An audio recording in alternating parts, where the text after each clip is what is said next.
అందరికీ నమస్కారం. నా పేరు అర్చన. ఈరోజు కథ నా గుండె చప్పుడు నువ్వే పార్ట్ 61. జమీందార్ గారు ఆ తల్లి నువ్వెవరో తెలీదు అంటుంది. ఎందుకు అలా అంటుందో నాకు తెలీదు, కానీ ఆ అమ్మాయి మాత్రం బంగారం అంటారాయన. అయినో అందుకేగా ఆ బంగారాన్ని కరిగించుకొని నా ఒంట్లో కలిపేసుకోవడానికి వచ్చాను అంటాడు మన ఐటిట్యూడ్ బాబు. ఏంటి బాబు ఏమంటున్నారు? అర్థం కాలేదు అంటాడు. ఏం లేదు, మీ బంగారాన్ని నాతో ఎత్తుకెళ్దామని వచ్చాను అన్న హర్ష ఓపెన్ మాటలకి చిన్నగా నవ్వుకున్నారా ఆయన. బాబు మీకు ఇంకో విషయం చెప్పాలి. ఏంటి అన్నట్లు తలెత్తి చూస్తాడు హర్షబాబు. ఆ అమ్మాయి తన కుటుంబాన్ని వదిలి మాత్రం మీతో రాదు అంటాడు. ఎందుకు రాదు అంటాడు నొసలు చిట్లిస్తూ. చెప్పాను కదా బాబు, చిన్నప్పటి నుండి ఆమె వాళ్ళ కోసమే బ్రతుకుతుంది అని. ఓకే ఓకే, ఆల్ రైట్, అర్థమైంది, నేను చూసుకుంటాను, మీరు టెన్షన్ పెట్టుకోకండి, తనని ఎలా తీసుకెళ్లాలో నాకు బాగా తెలుసు అంటున్న అతని మాటలకి అయోమయంగా చూస్తూ ఉన్నాడు.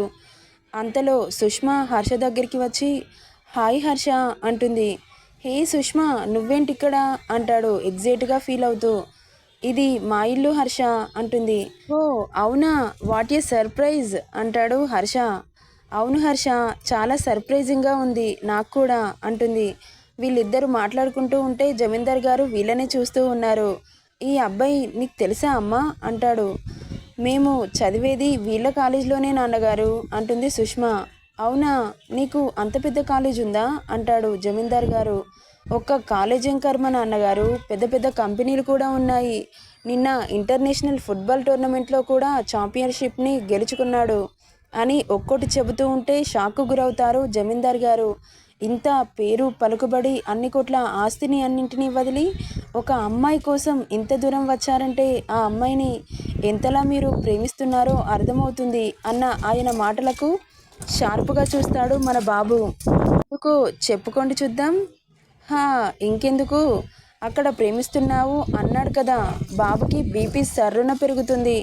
హలో జమీందార్ గారు, నేను ఆమెను ప్రేమించట్లేదు, కోరుకుంటున్నాను. ఇంకొకసారి ప్రేమించాను అంటే అస్సలు ఊరుకోను. నాకు ఆ ప్రేమ మీద 1% కూడా నమ్మకం లేదు. ప్రేమించానని చెప్పి పెళ్లి చేసుకొని మోసం చేసే వాళ్ళంటే నాకు అసహ్యం. I hate that. ప్రేమ పేరుతో చాలామంది మోసం చేస్తున్నారే కానీ ఆ ప్రేమని హార్ట్ఫుల్గా ఎవరు చూపించరు. అందరూ అవసరాని కోసమే ప్రేమించాను అని చెప్పి వాళ్ళ అవసరాలు తీరాక వదిలిపెడుతున్నారు. అందరూ అవకాశవాదులే.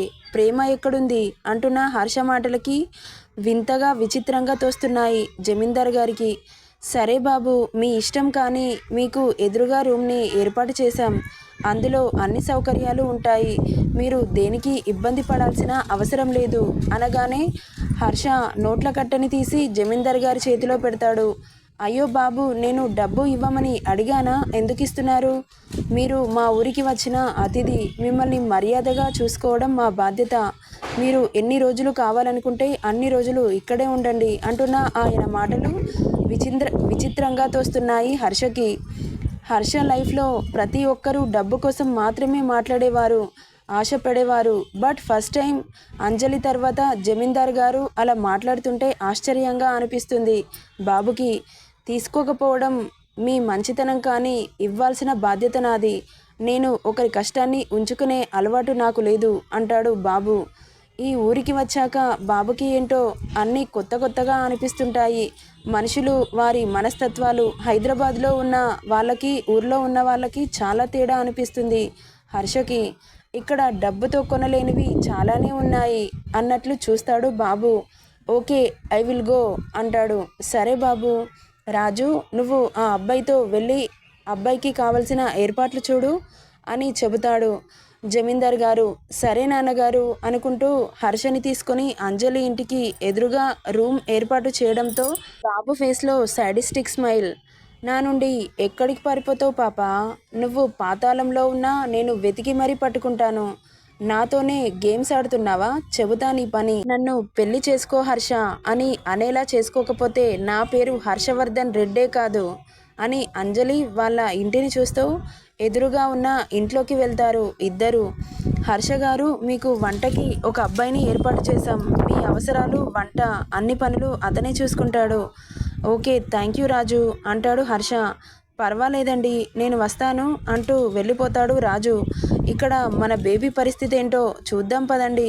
హర్ష తనని వాడి భార్య నుండి కాపాడిన దగ్గర నుండి ఎలా కాపాడాడో అవన్నీ గుర్తు చేసుకుంటూ బాబుతో ఒక డ్యూయట్ వేసుకొని హర్ష మాట్లాడే మాటలు గుర్తొచ్చి తనలో తానే నవ్వుకుంటూ ఉంటుంది పాప.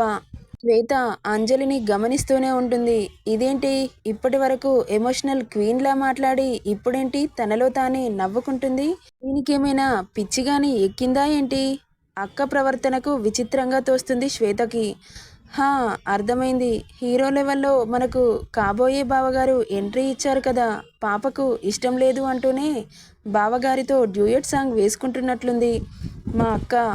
అమ్మో, దీన్ని తక్కువ అంచనా వేశాం. ఒక కంట కనిపెడుతూ ఉండాలి. అతను ఎవరో తెలీదు, అతనికి నాకు ఎలాంటి సంబంధం లేదు అని భారీ భారీ డైలాగులు కొట్టింది. ఇప్పుడేంటి ఎన్నడూ లేనిది ఇంత హ్యాపీ తన ఫేస్లో? నేను మాత్రం ఎన్నడూ చూడలేదు మా అక్క ఇంత హ్యాపీగా ఉండడం అని అనుకుంటూ ఉంటుంది శ్వేత. ఒకసారి దీన్ని దగ్గరికి వెళ్ళి ఆడుకుందాం కాసేపు.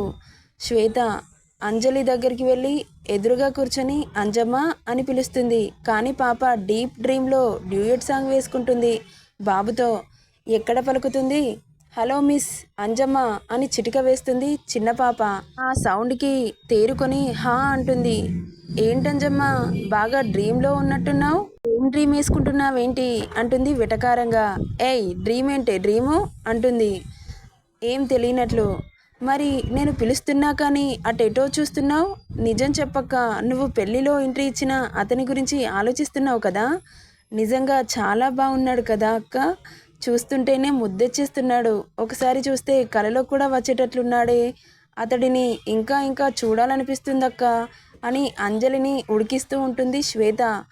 శ్వేత, నీకు కొంచెం కూడా సిగ్గులేదు? స్టూపిడ్, అసలేం మాట్లాడుతున్నావే నువ్వు?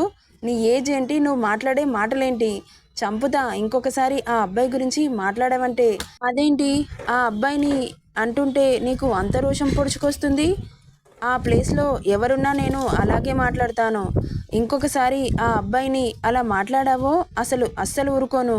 అంటే వేరే అబ్బాయిల గురించి మాట్లాడొచ్చా అక్క? శ్వేత అంటూ పక్కన ఉన్న చీపురు తీయబోతుండగా శ్వేత అక్కడి నుండి పారిపోతుంది. ఏంటో అందరూ నా పోరని మీద పడి ఏడుస్తున్నారు. చా, ఎందుకురా నువ్వు ఇంత అందంగా పుట్టావు? ఇక్కడి నుండి వెళ్ళేలోగా నా కొంప ముంచేటట్టే ఉన్నారు రాక్షసులు, నాకు సవతుల్లా తయారయ్యారు అని ప్రేమగా తిట్టుకుంటుంది పాప. ఇక అంతలో ఈవినింగ్ కావడంతో నైట్ వంట చేయడం కోసం బయట కట్టెల పొయ్యి మీద వంటకి అన్నీ సిద్ధం చేస్తుంది పాప. శ్వేత వంటకి ఏం కావాలో అన్నీ తెచ్చి బయట పెడుతుంది. మన అంజు పాప వంట వండడం స్టార్ట్ చేస్తుంది. కట్టెలు పెట్టి పొగ ఊదుతూ వంట చేస్తుండగా ఎదురుగా మన బాబు కళ్ళు ఒక్కసారిగా పాప మీద పడడంతో వెలిగిపోతూ ఉంటాయి. ఏంటి కట్టెల పొయ్యి మీద వండుతుంది? బర్నర్ గ్యాస్ స్టవ్ లేదా ఏంటి? ఎందుకు బంగారం నీకు ఇన్ని కష్టాలు? నాతో వస్తే పువ్వుల్లో పెట్టి చూసుకుంటాను కదే. రాక్షసి, నువ్వు ప్రశాంతంగా ఉండవు, నన్ను ప్రశాంతంగా ఉండనివ్వవు అంటూ బాబు పాప మీద సింపతి చూపిస్తున్నాడు. పాప కష్టపడి కట్టెల పొయ్యి మీద వంట చేస్తూ ఉంటే కళ్ళు తిప్పకుండా పాపని చూస్తూ ఉంటాడు బాబు. నెక్స్ట్ ఏం జరుగుతుందో నెక్స్ట్ పార్ట్లో చూద్దాం. ఈ స్టోరీ నచ్చితే లైక్ చేయండి, షేర్ చేయండి, సబ్స్క్రైబ్ చేసుకోండి friends. Thank you for listening.